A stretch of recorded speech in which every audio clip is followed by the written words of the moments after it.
Welcome to a deep dive into Dead Poet Society. We're going to go beyond Carpe Diem today Mhm. and really explore what makes this film resonate even decades later.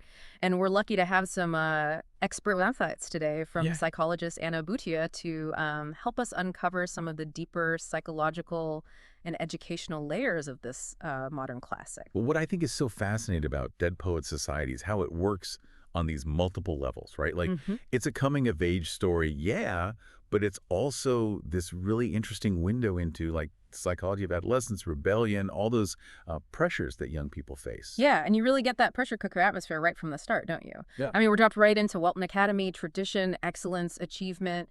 It's practically oozing from the walls. Mhm. You can practically feel the weight of the expectations on these kids. Precisely, and that's the world that our main characters, Todd Anderson and Neil Perry, Yeah. are trying to navigate, Right. both new students at Welton, but carrying, very, very different burdens. Yeah, you've got Todd, who's practically a ghost in the shadow of his older brother's success. I Right. can only imagine the pressure of trying to live up to that legacy. And then on the other hand, you have Neil, who is so clearly brilliant and charismatic, but like living under the thumb of this very, very controlling father who's like, planned out his entire life. Yeah. And I think back to those early scenes, right, where we see this stark contrast between like the playful, free-spirited Neil that he is with his friends, and then the like subdued, almost obedient son that he becomes around his dad. Oh, absolutely. Talk about setting the stage for some major internal conflict. And then into this very rigid environment walks Mr. Keating, the new English teacher, who is about to throw like a giant wrench into the gears of conformity. Right. And, Keating's arrival is such a turning point, I think, for everyone at that school. He doesn't just teach poetry. He, like, embodies this whole philosophy, Oh, carpe diem, suck the marrow out of life. yes. And he's urging these boys, all of them, but particularly Neil and Todd, to, like, find their own voices, to Yeah. challenge the status quo. And, of course, that does not sit well with, the powers that be at Welton. No, you can practically hear the teacups clinking in disapproval. That But we're not here to dissect the administration's reaction. We want to understand the impact that Keating has on the students, and specifically on Todd and Neil.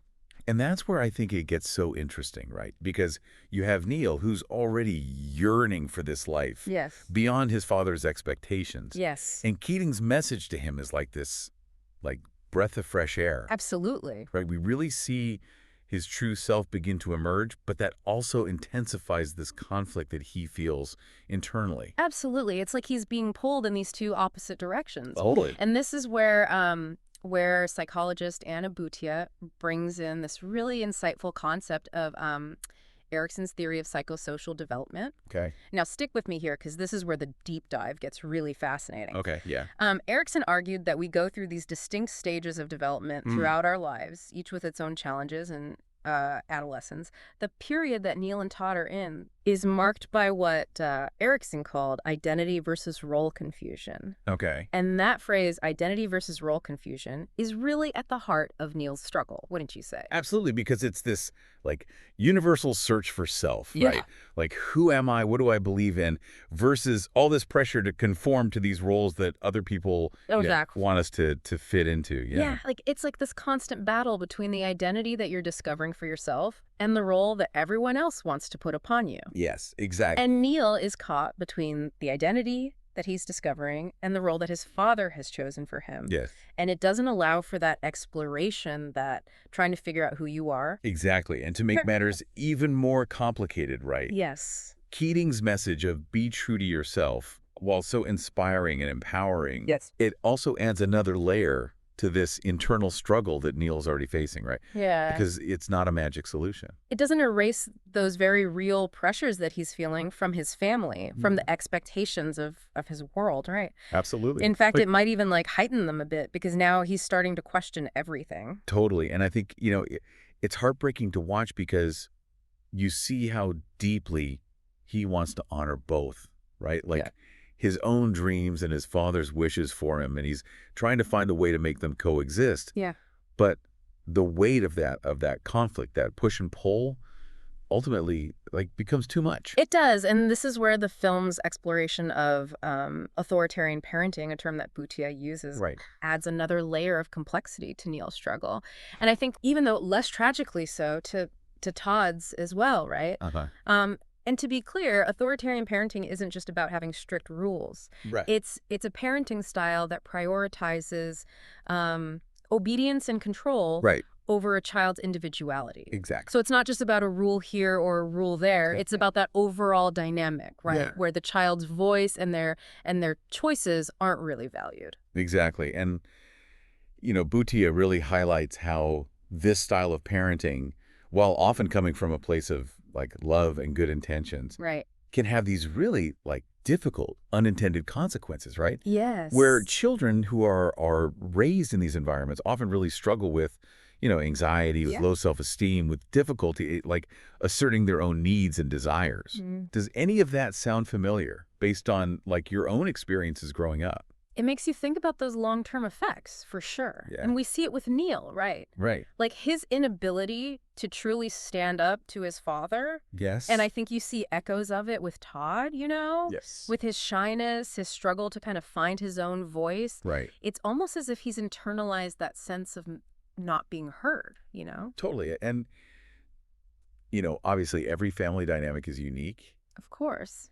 And Bhuti acknowledges that cultural context can play a role as well, right? Right. Like what's considered authoritarian in one culture might be very different in another. Sure. But the film, I think, like really raises these important questions about, this balance between guidance and control, Mm-hmm. and ultimately, the impact that those early experiences have on who we become. It does make you wonder, though, how much of this pressure is coming from, like, inside the family, Right. and how much of it's coming from the world outside, right? Yes. Particularly, like, the education system. I mean, Welton Academy is practically a character itself Right. in this story. Totally.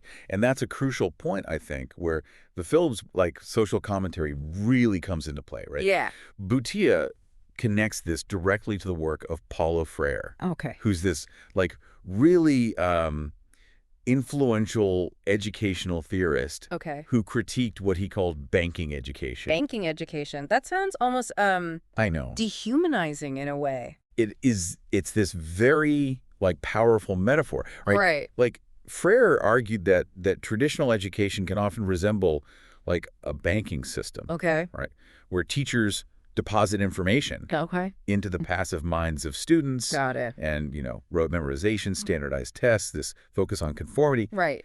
It all prioritizes, like, the acquisition of knowledge over the development of, like, critical thinking and individual expression. Yeah. And Welton Academy embodies that banking education model perfectly. Yes. I mean, you see it in those, like, rigid classroom scenes. Right. The emphasis on tradition and achievement, Mm-hmm. the pressure to fit the mold. Totally. It's almost as if they're trying to manufacture these, like, ideal students. Exactly. And that's in direct contrast to Keating's approach, Right. right? Where he challenges them to think for themselves, to question assumptions, to find their own voices. Right. Remember that scene where he actually has them rip out the introduction to their poetry textbook? Yes. Like, that's not about disrespecting literature. It's about challenging them to engage with it on their own terms. It's about making them active participants in their learning as opposed to just these passive recipients of information, right? Exactly. And that difference, as Bhutia pointed out, is the difference between making students competent for the world, Right. versus competent for life. Yes. Yeah, it makes you wonder, like, how different our own educational journeys might have been Right. if we had a Mr. Keating Totally. in our lives. It's a question worth pondering, isn't it? Like, who were the Keatings, or maybe even the anti-Keatings, Right. that shaped our own paths? Yeah, and how did those experiences, both positive and negative, Right. really contribute to the individuals we are today? Exactly. Yeah. It's that push and pull between conformity and individuality Right. that the film captures so brilliantly. Yeah. And while the consequences of that struggle are tragically high for Neil, Right.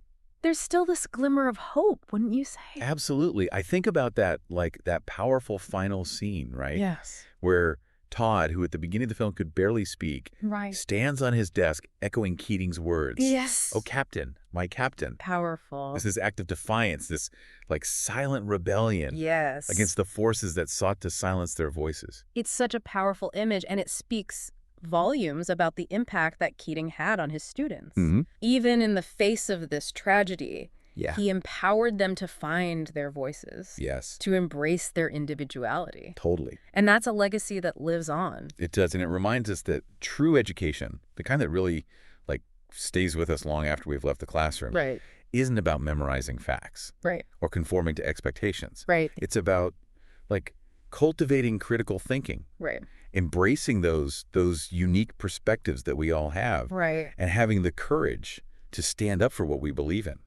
It's about seizing the day, carpe diem, Exactly. and making our lives extraordinary, Yeah. just like Mr. Keating encouraged his students to do. Precisely. Dead Poets Society is more than just a film. You know, Yeah. it's like this call to action, this invitation to examine our own lives, our own relationships with you know, education and authority, Yes. and really ask ourselves, like, how can we embrace that spirit of carpe diem Yes. in our own unique ways? In our own unique ways, yeah. Right. Yeah. So as we wrap up this deep dive into Dead Poets Society, Yeah. we leave you with this thought. Okay. What will you do today, right now, to seize your own potential Right. and live a life that is true to yourself? Such a good question. And a huge thank you to psychologist Anna Bhutia for lending her expertise to this thought-provoking deep dive. Yes. Thank you, Anna. I think we're all a little wiser, Absolutely. a little more introspective, Yes. and perhaps even a little more ready to carpe diem ourselves. I love that. Let's go. Thank you for joining us on this deep dive.